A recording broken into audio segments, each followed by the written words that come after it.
ഇന്നലെ ഫൈസൽക്കാടെ വീട്ടില് ഹൗസ് വാമിങ്ങിന് പോയിരുന്നു മലപ്പുറം. അപ്പൊ പുള്ളിയുടെ അതൊക്കെ കഴിഞ്ഞ് നമ്മള് രാവിലെ 7 മണിയാകുമ്പോൾ എത്തിയത്. അപ്പൊ വന്ന് നല്ല ക്ഷീണമായിരുന്നു, ഉറങ്ങി. ഹൗസ് വാമിങ്ങിന് എത്തിയാണ്. നമുക്ക് സന്തോഷത്തോടു കൂടി തന്നെ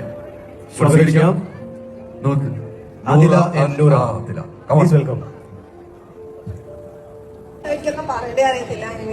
ബിഗ് ബോസ് ഇറങ്ങിയിട്ട് ഇപ്പോ വേറൊരു ഫംഗ്ഷൻ, ഇന്നലെ ഡോറിന്റെ ബർത്ത്ഡേ ആയിരുന്നു, കഴിഞ്ഞിട്ട് വേറൊരു ഫംഗ്ഷൻ അറ്റൻഡ് ചെയ്യുന്നത് ഇതാണ്.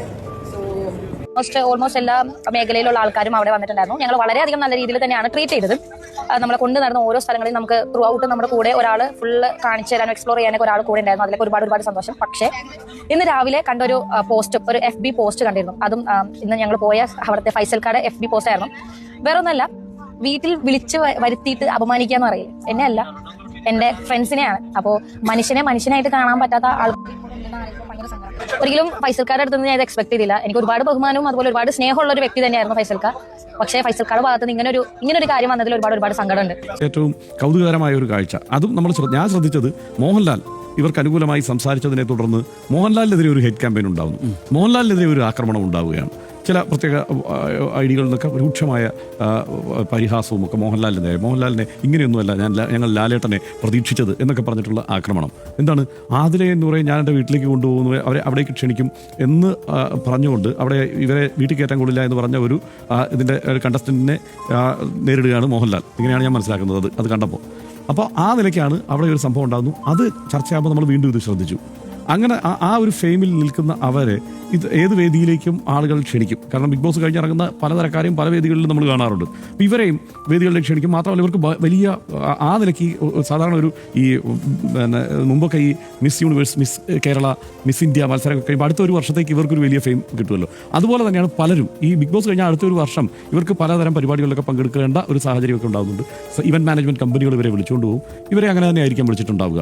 ഇത് ഇയാൾ അറിഞ്ഞിട്ടല്ല എനിക്കറിയില്ലായിരുന്നു എന്നും പറയുന്നതിൽ ഒരു ന്യായവുമില്ല. കാരണം അതിൻ്റെ ഉത്തരവാദിത്വം ഇയാൾക്ക് തന്നെയാണ്, ഈ ഫൈസലിന് തന്നെയാണ് ഇതിൻ്റെ ഉത്തരവാദിത്വം. അയാൾ കോടീശ്വരനായിരിക്കാം, വലിയ സമ്പന്നനായിരിക്കാം, ഇതൊക്കെ ശരിയാണ്. പക്ഷേ മറ്റൊരാളുടെ ഡിഗ്നിറ്റിയെ ഈ രീതിയിൽ കൈകാര്യം ചെയ്യാനുള്ള ഒരവകാശവും അയാൾക്കില്ല. ഈ ഒരു വിഷയത്തിൽ അത് മാത്രമല്ല, അവർക്ക് ഈ രണ്ടുപേരെയും അവിടെ വിളിച്ചു വരുത്തുന്നു, അവിടെ കൊണ്ടുപോകുന്നത് എല്ലാ സ്ഥലവും കാണിച്ചു കൊടുക്കുന്നു, മാന്യമായി പെരുമാറിയെന്ന് ഇവർക്കൊപ്പം പോയ ആളുകൾ, അതായത് ഇതിനു മുമ്പുള്ള ബിഗ് ബോസ് മത്സരത്തിൽ പങ്കെടുത്ത ഒരു മത്സരാർത്ഥിയും 2 മത്സരാർത്ഥികളും ഇവർക്കൊപ്പം ഉണ്ടായിരുന്നു. അതിലേക്ക് ഉറക്കൊപ്പം ഉണ്ടായിരുന്നു. ഇവർ 4 പേരാണ് മൊത്തം പോയത്. അവർ തന്നെ സാക്ഷ്യപ്പെടുത്തുന്നുണ്ട്, എല്ലായിടത്തും കൊണ്ടുപോയി കാണിച്ചു കൊടുത്ത് വളരെ മാന്യമായാണ് അവിടെ. നമസ്കാരം. ഇന്ന് നമ്മൾ സംസാരിക്കുന്നത് ഇപ്പോൾ സോഷ്യൽ മീഡിയയിലെ വലിയ ചർച്ചയായിരിക്കുന്ന ഒരു വിഷയത്തെക്കുറിച്ചാണ്. ഫൈസൽ മലബാറിന്റെ ഗൃഹപ്രവേശനത്തിലെ 2 പെൺകുട്ടികളുടെ സാന്നിധ്യവും പിന്നെ ഉയർന്നു വന്ന വിവാദവും സമൂഹ മാധ്യമങ്ങളിലെ പ്രതികരണങ്ങളും രാഷ്ട്രീയ ഇടപെടലുകളും സദാചാര പോലീസിംഗും പബ്ലിസിറ്റി ആരോപണങ്ങൾ ഇവയൊക്കെ ചേർന്നുണ്ടാക്കിയ വലിയൊരു കലക്കം തന്നെ. ഫൈസൽ മലബാർ സോഷ്യൽ മീഡിയയിലെ വലിയ പിന്തുണയുള്ള പല പരോപകാര പ്രവർത്തനങ്ങളോടും ബന്ധത്വമുള്ള വ്യക്തി. അവരുടെ വീട്ടിൽ നടന്ന ഗൃഹപ്രവേശന ചടങ്ങിലാണ് 2 യുവതികൾ പങ്കെടുത്തത്. ചടങ്ങിനിടെ ഏതെങ്കിലും പ്രശ്നമോ പ്രതിഷേധമോ ഒന്നും ഉണ്ടായില്ല. ഫോട്ടോകൾ എടുത്തു സംസാരിക്കുകയും ചെയ്തു, എല്ലാം പതിവ് പോലെ. എന്നാൽ അടുത്ത ദിവസം ഫൈസൽ മലബാറിന്റെ ഭാഗത്തു നിന്ന് ഒരു പ്രസ്താവന, 2 പെൺകുട്ടികൾ പങ്കെടുക്കുമെന്ന് അറിയില്ലായിരുന്നു എന്നുള്ളതും. സമൂഹ മൂല്യങ്ങൾ തെറ്റായി കാണിക്കും, ഇത്തരം കാര്യങ്ങൾ മാതാപിതാക്കൾക്ക് സമൂഹത്തിന് വെല്ലുവിളിയാണ് എന്നുള്ളത്. എന്നാൽ ഈ ഒരു പ്രസ്താവന സോഷ്യൽ മീഡിയയിൽ തീ പിടിക്കുന്നത് പോലെയായിരുന്നു. പെൺകുട്ടികളുടെ പ്രതികരണം ഉടനെ വരികയും ചെയ്തു. ഗൃഹപ്രവേശന ചടങ്ങിലേക്ക് തങ്ങളെ ക്ഷണിച്ചിരുന്നു എന്നും പബ്ലിസിറ്റിക്കോ ക്യാഷിനോ വേണ്ടിയല്ല ഈ ഒരു പരിപാടിയിൽ പങ്കെടുത്തതെന്നും അവർ പറയുകയാണ്. പക്ഷേ അടുത്ത ദിവസം ഞങ്ങളെ ക്ഷണിച്ചത് തെറ്റാണെന്ന് ഒരു പൊതു പ്രസ്താവന കണ്ടത് വളരെ ബുദ്ധിമുട്ടുണ്ടാക്കിയെന്നും അവർ കൂട്ടിച്ചേർത്തു. സമൂഹ മാധ്യമങ്ങളിലൂടെയാണ് ഇവർ ഈ ഒരു മറുപടി പങ്കുവച്ചത്. ഞങ്ങളെ ഫൈസൽ മലബാറിന്റെ ഗൃഹപ്രവേശന ചടങ്ങിലേക്ക് ക്ഷണിച്ചിരുന്നു. ഇൻഫ്ലുവൻസേഴ്സ് ആയിട്ടോ ക്യാഷിന് വേണ്ടിയോ പബ്ലിസിറ്റിക്ക് വേണ്ടിയോ അല്ല ഞങ്ങൾ പോയത്. ഞങ്ങൾ 2 പേർക്കും വ്യക്തിപരമായിട്ട് ക്ഷണം ലഭിച്ചതുകൊണ്ടാണ് ഞങ്ങൾ പോയത്.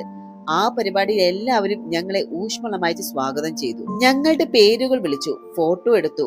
ആത്മാർത്ഥമായിട്ട് ആദ്യത്തെ മര്യാദയോടെയാണ് ഞങ്ങളോട് എല്ലാവരും അവിടെ പെരുമാറിയത്. ഞങ്ങളുടെ സാന്നിധ്യം ഒരു പ്രശ്നമാണെന്നോ ഞങ്ങൾ ആവശ്യമില്ലാത്തവരാണെന്നോ ഒരു സൂചനയും ഒരിക്കലും ഉണ്ടായിരുന്നില്ല.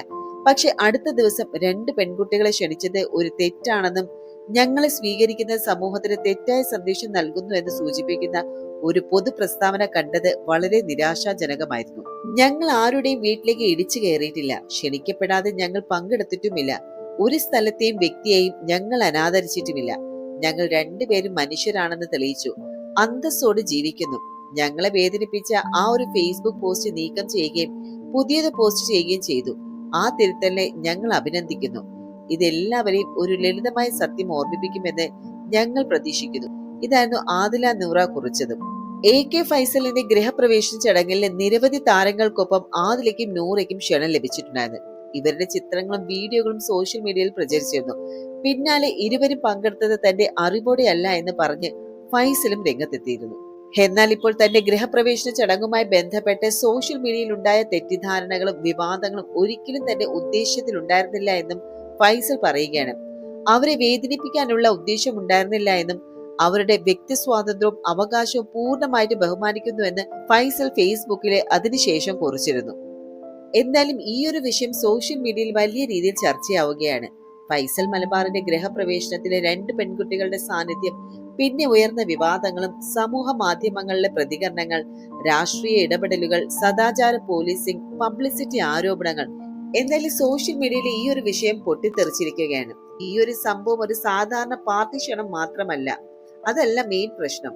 ഇവിടെ ഉണ്ടായിരിക്കുന്നത് വെച്ചാൽ സദാചാര പോലീസിംഗ്, അതായത് യുവതികൾ പരിപാടിയിൽ പങ്കെടുത്തത് തെറ്റായ സന്ദേശം എന്നുള്ള വിലയിരുത്തൽ. പിന്നെ മതസാമൂഹിക സമ്മർദ്ദങ്ങൾ എന്ന് പറയുമ്പോൾ ചിലർ അതിനെ സാംസ്കാരിക ലംഘനം എന്ന് ചിത്രീകരിച്ചു. വിരുദ്ധ പക്ഷങ്ങളും രാഷ്ട്രീയ ക്യാമ്പുകളും രംഗത്തെത്തി. ചിലർ ഫൈസൽ മലബാറിനെ സംരക്ഷിച്ചു, ചിലർ യുവതികളെ സംരക്ഷിച്ചു, ചിലർ ഇതിനെ പബ്ലിസിറ്റി സ്റ്റണ്ട് എന്നുള്ള മുദ്ര കുത്തി. ചിലർ മറുവശത്ത് സ്ത്രീകളെ അപമാനിക്കുന്ന സമീപനം എന്നാണ് വിമർശിച്ചത്. എന്തായാലും സോഷ്യൽ മീഡിയയിൽ ഇപ്പോൾ തന്നെ ഇതൊരു കോൺട്രവേഴ്സി, പോരുവേട്ട, ട്രോള്, ക്യാമ്പുകൾ, യൂട്യൂബ് വേഴ്സസ് ഇൻഫ്ലുവൻസേഴ്സ് യുദ്ധം എല്ലാം കലർന്നു പോയിരിക്കുകയാണ്. ചിലർ പറഞ്ഞത് ഫൈസൽ മലബാർ ഒരുപാട് പിന്തുണയുള്ള ആളാണ്, അതുകൊണ്ട് തന്നെ പബ്ലിസിറ്റി ഭയന്ന് യുവതികളെ കുറ്റം ചുമത്തുകയാണ്. എന്നാൽ ചിലർ പറഞ്ഞത് ഫൈസൽ പോലും സമൂഹത്തിന്റെ സമ്മർദ്ദത്തിൽ തളർന്നു എന്നതാണ്. മറ്റു ചിലർ യുവതികൾ പബ്ലിസിറ്റിക്ക് വേണ്ടി പോയത് എന്നുള്ള ആരോപണം. ചില ഇൻഫ്ലുവൻസർമാരാണെങ്കിൽ ഇത് മുഴുവനും സദാചാര പോലീസിംഗിന്റെ ഏറ്റവും മോശം ഉദാഹരണം എന്ന് പറഞ്ഞു തുടങ്ങി. എന്തായാലും അങ്ങോട്ടും ഇങ്ങോട്ടും തീ ആളി കത്തുക തന്നെ ചെയ്തു ഈ ഒരു ഒറ്റ പ്രശ്നം കൊണ്ട് തന്നെ. എന്നാൽ സാധാരണ ജനങ്ങൾ ചോദിക്കുന്ന ചോദ്യങ്ങളുണ്ട്. എത്രത്തോളം ആളുകൾ പൊതു സദാചാരം എന്ന പേരില് മറ്റൊരാളുടെ സ്വാതന്ത്ര്യത്തെ വിലയിരുത്തണം? ക്ഷണിച്ച് സ്വീകരിച്ച് പിന്നാലെ അപമാനിക്കുന്നത് ശരിയാണോ? സ്ത്രീകളെ കുറിച്ചുള്ള നമ്മുടെ സമീപനം മാറ്റേണ്ട സമയമല്ലേ? സോഷ്യൽ മീഡിയയിലെ ഒരു ചെറിയ സംഭവം പോലെ ഇങ്ങനെ ഒരു രാഷ്ട്രീയ യുദ്ധമാകുന്നു. ചുരുക്കം പറഞ്ഞാൽ ഒരു ചടങ്ങിൽ ക്ഷണിക്കപ്പെട്ട 2 പെൺകുട്ടികൾ അവരുടെ സാന്നിധ്യം പിന്നീട് സമൂഹ വിമർശനത്തിന്റെയും കക്ഷി പോഷണത്തിന്റെയും ഒരു ഇരയായി എന്ന് വേണം പറയാം. ഫൈസലിന്റെ പ്രസ്താവന, സോഷ്യൽ മീഡിയയുടെ പ്രതികരണങ്ങൾ, യുവതികളുടെ മറുപടി, ഇവയൊന്നും ഇതിൽ അവസാനിച്ചിട്ടില്ല. എന്തായാലും ഈ ഒരു വീഡിയോയിൽ പറഞ്ഞതിനെ കുറിച്ച് നിങ്ങൾ എന്താണ് ചിന്തിക്കുന്നത്? കമന്റിൽ തീർച്ചയായിട്ടും എഴുതുക. ഇത്തരം വിശകലനങ്ങൾക്കായിട്ട് ചാനൽ സബ്സ്ക്രൈബ് ചെയ്യാനും മറക്കരുത്.